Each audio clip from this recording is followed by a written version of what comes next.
cacher de ça et les références historiques. De Vladimir Poutine. C'est exactement ce dont on a besoin ce matin, je dois vous le dire, Vladimir Fedorovski, puisque hier, cette déclaration commune des Américains et des Ukrainiens, l'Ukraine a accepté une proposition américaine pour un cessez-le-feu immédiat de 30 jours et de prendre des mesures pour rétablir une paix durable après l'invasion russe. La balle est dans le camp russe, voilà ce que disent les Américains et les Ukrainiens. Est-ce que Vladimir Poutine peut accepter les termes de ce cessez-le-feu? C'est très difficile à dire. La question que Poutine, il va parler, d'après mes informations, ce soir ou demain matin, avec Trump, demain matin, sur les heures américaines, avec Trump, la clé est tout d'abord militaire. On ne sait pas ce qui se passe, on ne dit pas ici assez, mais à Koursk, la situation est dramatique. Là-bas, dans la région de Koursk, je pense qu'aujourd'hui, dernière ville que les Ukrainiens ont pris, il est en train d'être pris par les Russes. Ça change la donne sur le plan militaire et il y a une pression de la part des militaires de continuer. Ça veut dire que dans les toutes prochaines heures, sur le terrain, et on le voit bien, hein, les combats continuent, à la fois les drones ukrainiens qui ont été envoyés sur Moscou, on y reviendra dans un instant, et effectivement, Koursk, je rappelle à ceux qui nous écoutent ou qui nous regardent, Koursk, c'est la plus grande avancée ukrainienne en territoire russe, et elle est en passe d'être perdue pour les Ukrainiens, les Russes qui sont en train de reprendre peut-être le contrôle de Koursk, voire même d'encercler les soldats ukrainiens sur le terrain. Mais ça, c'est déjà plié. Et ça, c'est plié. Ça, c'est complètement... C'est plié. Ah, c'est plié. Ça, c'est sûr. Vous savez, je vais vous dire, je dis souvent, vous ne mentez pas, mais vos collègues, parfois, ils prennent leur désir pour les réalités et je leur dis, faites attention, parce que tout est vu dans l'espace. Et aujourd'hui, je regardais ce qui se passe dans l'espace. Aujourd'hui, ce matin, avant de venir. On connaît, il y a les choses pittoresques, ils sont entrés dans le pipeline, mais ça c'est côté pittoresque, l'affaire est pliée, mais même d'une manière plus générale, la situation là-bas est dramatique. C'est pas la première fois que les Ukrainiens, quand il y a la situation dramatique, ils acceptent pas. Mais il ne faut pas sous-estimer ce qui s'est passé. Ça veut dire que, Vladimir Fedorovski, vous nous dites ce matin qu'au fond, vu d'Europe, on a tendance à maximiser les avancées ukrainiennes et à minimiser les victoires russes? Non, vous savez, je vais vous dire, il y a le narratif qui était donné pendant longtemps, pendant les néoconservateurs américains, vous les avez repris. Mais je vous signale, pas vous, je vous félicite d'ailleurs, mais franchement, il y a certains de vos collègues qui, humainement, racontent les choses. Et moi, je suis parfois trop poli. Je me reproche. J'ai dit, j'aurais dû leur faire quand ils ont raconté sur beaucoup de choses, sur l'économie, etc. Précisément, il ne faut pas prendre ces désirs pour la réalité. Disait l'homme le plus populaire en Russie parmi les Français, c'est Napoléon. Ne pas prendre, quand il a analysé son échec en Russie, il a dit, j'ai fait une erreur de prendre mes désirs pour les réalités et de vendre la peau de l'ours avant de le tuer. Ce qui s'est passé. Vladimir Fedorovski, aujourd'hui, vous le dites, il y aura une conversation entre Donald Trump et Vladimir Poutine dans un moment où les militaires pousse Vladimir Poutine à continuer la guerre? Évidemment, il y a une très grande poussée et je vous signale qu'en même temps, il y a quand même en Poutine un peu de Macron. Il est en même temps. Il dit, c'est une occasion quand même. Les Américains, il y a toute une filière des Américains qui ont dit, c'est pas seulement Trump, mais c'est le vice-président, c'est maintenant tout le renseignement, toute l'équipe de Trump. Il dit que la guerre ne devait jamais commencer et le choix est simple. Et ça, je suis désolé de vous dire, je suis d'accord avec eux. Le choix est simple. Soit on continue, on livre les armes, etc. Soit on trouve le modus vivendi avec les Russes et évite la guerre mondiale. Et je pense que Poutine, il va parler non seulement avec Trump, mais dès que l'affaire sera vraiment annoncée officiellement, il va s'adresser à la nation. En disant, voilà, les Ukrainiens, ils ont essayé de prendre Koursk, ils ont essayé de prendre le nucléaire, etc. Maintenant, l'affaire est pliée et je m'adresse à vous, et peut-être il va faire des gestes en faveur des Américains. Je ne sais pas jusqu'à quel point il peut résister à cette pression qui vient, c'est très intéressant. Mais qui résiste à qui? C'est-à-dire que Vladimir Fedorovski, on a eu l'impression ces derniers jours que c'était plutôt Donald Trump, avec ce volte-face effectivement hier soir, mais Donald Trump, en supprimant l'aide américaine, en la mettant sur pause, l'aide américaine aux Ukrainiens, en les privant du renseignement américain, qu'il a immédiatement rétabli dès hier soir. Absolument. Après l'accord. Le chaud et le froid. En faisant cela, il a effectivement soufflé le chaud et le froid. Vous êtes diplomate, vous avez longtemps travaillé, y compris avec des hommes comme Gorbatchev ou en France des présidents français. Vous savez comment ça fonctionne. Mais au fond, le sentiment que ça donnait pour les commentateurs français et y compris pour les politiques européens, c'était que Donald Trump avait donné à Vladimir Poutine tout ce qu'il voulait. Si je vous écoute, vous qui regardez aussi les informations côté russe, vous dites ça n'est pas aussi simple que ça. La Russie également va faire des concessions aux Américains. Évidemment. Et aux Ukrainiens? Ukrainiens? Pas du tout. Et aux Ukrainiens, vous savez, j'ai mené beaucoup de négociations. Je fais une reproche maintenant aux gens d'aujourd'hui. Ils font beaucoup votre métier. Ils font beaucoup de la télé. À la place de la diplomatie. La diplomatie à travers les médias, etc. J'ai travaillé beaucoup avec les choses discrètes, parfois les négociations secrètes. Et je souhaite tellement qu'aujourd'hui, on renoue avec ça, les négociations. Vous savez, j'ai bien connu Kissinger, on a travaillé avec lui, la diplomatie de navette shuttle diplomatie. On renoue avec ça, les concessions seront données, mais ce ne sera pas facile parce que la pression, je vous dis, de la part de l'armée, est bien là, qui dit que le vent est en poupe, que la situation est en train de changer. Je vous ai parlé de la situation là-bas dans la région de Kursk, mais j'aurais pu vous raconter avec les noms, je suis d'origine ukrainienne, avec les noms ukrainiens, comment ça se passe, les choses comme ça. Le problème, c'est que tout le monde joue leur destin. Trump, c'est le prix Nobel. C'est peut-être pas tout de suite le destin, mais s'il réussit, il aura son prix Nobel. C'est ce qu'il souhaite. Voilà, il joue ce destin. Ce destin-là. Il y a aussi les gens autour de lui qui disent que avec les Russes, il y a beaucoup de choses à faire et je tiens à vous signaler que les vraies négociations sont menées par les gens très importants. L'un s'appelle Vitkov, c'est un ami de Trump qui a préparé tout ça. C'est les gens qui sont souvent d'origine de là-bas, ils ont arrière-grand-père, etc., de la Russie, et qui veulent renouer avec ça, qui sont très, très importants. Et du côté russe, c'est une nouvelle génération. Retenez son nom aussi. C'est un ami de la fille de Poutine, pas ami sentimental, mais ami proche de ça. Il s'appelle Cyril Dmitriev, et eux, ils mènent des négociations très pointues pour renouer dans le domaine économique. Ça, c'est les choses qui existent. Ça, c'est les liens qui se réconcilient entre Amérique et Russie. C'est d'autant plus intéressant de vous entendre, Vladimir Fedorovski, que vous êtes l'un des artisans de la fin de la guerre froide. Vous travaillez à l'époque avec Gorbatchev. Vous vous décrivez vous-même, et notamment dans le livre Poutine de A à Z, comme fossoyeur de la guerre froide, mais aussi écrivain russe le plus édité de la langue française. Ça veut dire que vous avez ce regard des deux côtés, et vous êtes aussi ukrainien par votre père. Vladimir Fedorovski, quand vous nous parlez de ces personnages qui sont des personnages clés du moment que l'on joue, l'Ukraine dans tout ça, est-ce qu'elle peut espérer, au fond on a l'impression quand on vous écoute que ça se joue effectivement désormais entre les Américains et les Russes. Quelles conséquences pour l'Ukraine et quel rôle pour l'Europe? Je vais vous dire, pour l'Ukraine, je vais parler cette fois-ci avec mon côté ukrainien, parce que mon père était un très grand Ukrainien. Vous savez, c'est lui qui a libéré Auschwitz. C'est un grand héros de la guerre, vous savez.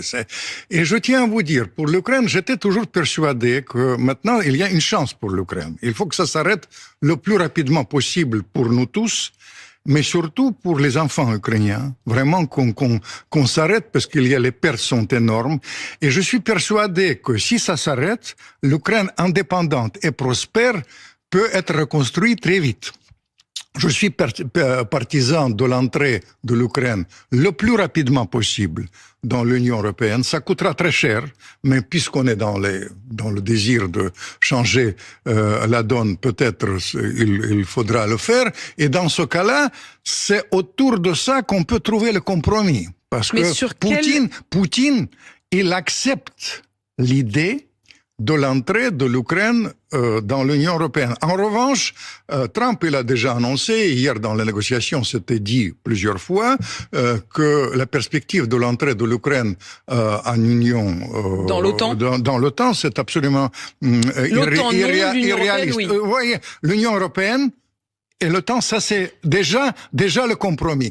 En ce qui concerne l'Europe était dans le désarroi. Vous avez raison de souligner ça, parce que vous savez, les négociations se mènent entre les Russes et les Américains, maintenant avec les Ukrainiens, et les Européens sont un tout petit peu en retrait. Francophile que je suis, je voudrais vous réconforter quand même. Je vous donne l'information. Vous savez, les négociations ont été préparées par les Anglais et surtout par les Français du côté ukrainien. On m'a décrit que la lettre que Volodymyr Zelensky a envoyée à Trump, c'était d'inspiration directement française. Et je dois vous dire, le fait qu'on a renoué ce contact, le président Macron, il a dit je tiens à travailler pour renouer ces contacts après ce désastre. Vous vous souvenez de la scène complètement surréaliste dans le bureau ovale. De renouer. On a renoué. Alors la diplomatie française a déjà joué sur ce plan-là un certain rôle. Maintenant, la question se pose de quelle manière. La question qui intéresse les Ukrainiens le plus, c'est les questions après d'assurer la sécurité. Dans le contexte de sécurité, mais il y a vous avez eu la gentillesse de rappeler mes contacts avec le président Mitterrand et autant quand j'ai travaillé sous Gorbatchev. Vous savez, à l'époque, on a inventé quelque chose de très intéressant. On a inventé la notion des équilibres des intérêts. C'est-à-dire, on prenait chacun en compte et la notion de la sécurité équivalente pour tous. Ça peut donner quelque chose. Bref, maintenant, le choix est simple aussi sur le plan de négociation. On annonce la possibilité de cesser le feu un peu à la coréenne. Moi, je n'y crois pas, franchement, autour de ça. Mais en revanche, je crois beaucoup, et ça c'est le vice-président Vance qui pousse ça, et puis les gens autour de Trump, Musk, etc., il pousse en négociation autour de l'idée de neutralité de l'Ukraine dans le style d'accord de l'État de l'Autriche. Et ça, autrefois, ça a joué. Peut-être on s'oriente vers ça. Ça veut dire quoi, ça? Ça veut dire que quand vous dites, vous ne croyez pas à une situation à la coréenne, c'est-à-dire avec deux territoires gelés et une sorte de ligne de démarcation entre les deux, quand vous dites ce serait plutôt l'Autriche, à quoi faites-vous référence? Ça marche comment? Ça marche que chacun puisse avoir des garanties de sécurité. Vous comprenez? Le mot garantie de sécurité n'est pas inscrit dans l'accord d'hier soir. Ce n'est pas inscrit, mais c'est dans la tête des Ukrainiens. Je vais vous dire, la grande concession qu'il a fait hier, Zelensky, c'est justement autour de ces questions de sécurité, puisque ils n'ont pas été posés comme préalable C'était le cas lorsqu'il est arrivé à la Maison Blanche. Est-ce que ça veut dire que ces garanties de sécurité ne seront pas là, ou est-ce que ça veut dire qu'il espère les obtenir autrement? Mais vous savez, je vais vous dire, les Russes acceptent. Il y avait un accord qui était autrefois saboté par les Anglais et par les Américains, les accords d'Istanbul. Vous vous souvenez, juste après le commencement, quand vous m'avez si bien reçu autrefois, au début de la guerre. À l'époque, dans cet accord d'Istanbul, il y avait la notion de garantie de sécurité. Simplement, les notions de garantie de sécurité, c'était pas nécessairement l'envoi des troupes sur place, parce qu'envoyer des troupes sur place, il y a, je tiens à vous dire, j'ai beaucoup travaillé sur les casques bleus aux Nations Unies, quand j'étais aux Nations Unies. Vous savez, il y a plusieurs solutions. Pour envoyer les casques bleus, il faut avoir l'aval du Conseil de sécurité. Le Conseil de sécurité, c'est les Chinois et les Russes, ils vont voter contre. Deuxième chose, il y a pour envoyer... Ils ont un droit de veto, on le rappelle. Exactement. D'autre part, il y a, pour avoir n'importe quel accord sur ça, sur les forces de maintien de la paix, il faut avoir l'accord de deux parties. Et on est loin de ça. Et si on envoie simplement les forces des Anglais, ils ne veulent plus y aller, mais enfin, imaginons que quelqu'un envoie les forces maintenant, les Russes, ils ont déclaré avant-hier qu'ils vont considérer comme un acte de guerre. C'est-à-dire, c'est une escalade de plus.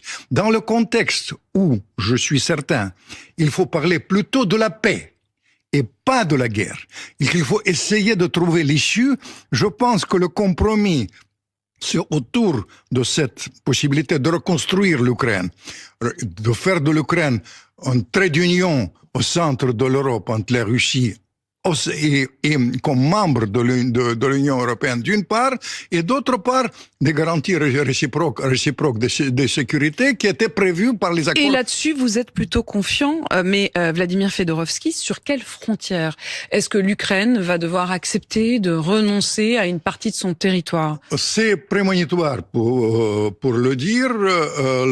Trump, il a utilisé hier le mot qu'il faut que les Ukrainiens, ils ont accepté d'être réalistes. Qu'est-ce que ça voulait dire? Il voulait suggérer quelque chose comme ça, mais encore une fois... Vous avez décrypté derrière le mot réaliste. Réaliste, vous savez, il a dit réaliste qu'ils sont pour la paix, ils sont devenus réalistes. Il est prêt à les recevoir, etc. Réaliste, c'est la politique. Réal politique, c'est Kissinger, etc. Mais vous savez, je vais vous dire, il ne faut pas brûler les étapes. J'ai mené des négociations. Les premières choses qu'on peut... Pendant la négociation, ce qui est sûr, que Poutine, il va faire les gestes, ils ont demandé des gestes humanitaires, les échanges de prisonniers. Première chose. Deuxième chose, renouer les contacts. De quelle manière? La question que Poutine pose sur la nécessité de voir, c'est pas son affaire en réalité, mais il dit que il veut avoir un interlocuteur juridiquement reconnu, c'est-à-dire il est partisan de mener les négociations autour, pas négociations, mais je veux dire les élections en Ukraine. Les élections en Ukraine et la question de l'avenir de Volodymyr Zelensky. Je pense que c'est pas... Il ne devrait pas s'en mêler. Donald Trump non plus. C'est pas son affaire. Non, Trump, il est partisan de ça. Vous savez, Trump, il a sa manière de faire, etc. Mais simplement, vous comprenez, ça c'est une chose. Moi, j'étais hier, vous avez peut-être lu, il y a un article complètement ahurissant de journal le plus pro-ukrainien en Occident, Daily Mail.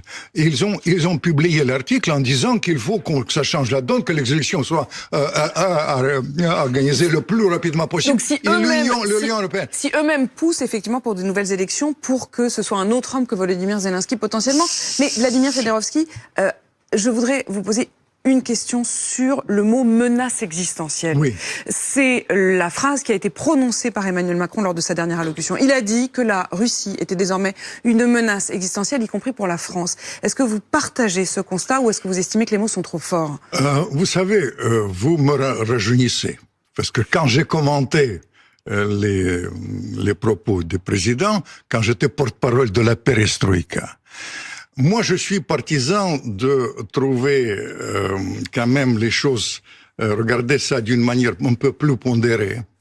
Et je vais vous dire sérieusement parlant, dans le contexte actuel, c'est pas le mot guerre qui doit venir. C'est le mot la paix qui doit venir. Mais sur la menace existentielle, est-ce que la Russie est une menace existentielle? Je ne crois pas, non. Vous ne le croyez pas? Pas du tout, voilà. Pas du tout, non. Donc pour vous, c'est une expression excessive. Non, c'est pas une expression, c'est les pros. Vous savez, j'ai tellement, vous vous souvenez, au début, soutenu le président Macron quand il a essayé de renouer négociation avec ça, que je tiens à vous dire, je pense qu'au contraire, il faut trouver l'équilibre des intérêts avec la Russie, que renouer les contacts avec la Russie est la meilleure chose pour garantir la sécurité de l'Ukraine, je vais vous dire, c'est d'assurer ce qui s'est passé entre Mitterrand et Gorbatchev, trouver vraiment l'Europe de paix, de sécurité et de sécurité équivalent pour tous, évidemment, pour les Ukrainiens. Merci Vladimir Fedorovski d'être venu nous éclairer ce matin, ancien diplomate russe.